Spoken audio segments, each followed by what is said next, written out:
Maar ek kan veel met vier genoeg bij lachen het met reeds kan Pharáid la Fhéile Pádraig tarsúil die garúid a dúna seatíocht. Tá muid chun an téma na becha gnócha ile ó híhann Pharáid mar gur becha gnócha muid ag bailú na milte agus muid donna spríonn sin ó hí fola chun chuir le sin na scoile.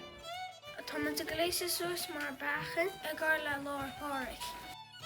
Bé muid ag siúil sa Pharáid agus bé go le daoine ag fáil agus béidir go mbeadh cúpla mhiar seán aine. Fhéile Pádraig sa an smíú agus is mála bhaid stis a Pharáid níos bechan a bhaga in sin agus mena muid muid ag deasa so yeah, by just on Scoileanna. So she was in the costumes, agus ring was the side, agus was paint, agus ready. Matain tá chearú gach páirt míon na Scoil Túnaí agus Scoil Leitmóil chomá agus bíon písa spríos crack an gúnaí agus deis go na gasar go leor oibre agus cuairt íonna le chéile chun seohaint amach.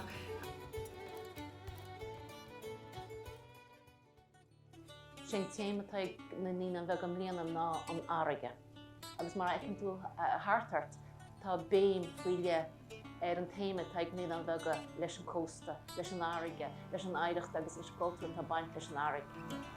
Tá siad a golbhú le coppla lá le muinteráine agus iad a bhaint sport go sprías. Bei siad a siúla an tuismairí, bei siad a gléiste suas nó an bhaid an mhara, bei angachaí orb bei choilthirtúhainins le cuasaí Pháraige orb ar a lá. Tá mí san níl an focail.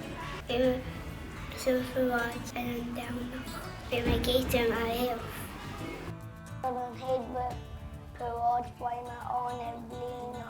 Baim a bhámi as bháin de súil an Pharáid a Rua. An sin tain an áige. Sinna bhíod íscala. Bhí an clád a tháinas effin mar cúpa í a Scoil. Ach gúnaí effin mar golfballs mar dheó hísan. Is lá mar míteach i Rua tá an daoine más cum cin mé neimse le cúna dé go mééis a go déis an dúnach, be se tá í go dóhéag agus tá go leor imachtaí a golerá ar I deire seachtainna ag don ceúra ar Fhéile Pádraig. Agus bháilíní seo bhaid Scoil Mhic Dara ar Cheathrú Rua beannachtaí na Fhéile Pádraig a chuibh ar Scoileanna sa bobal in seo agus I ngé.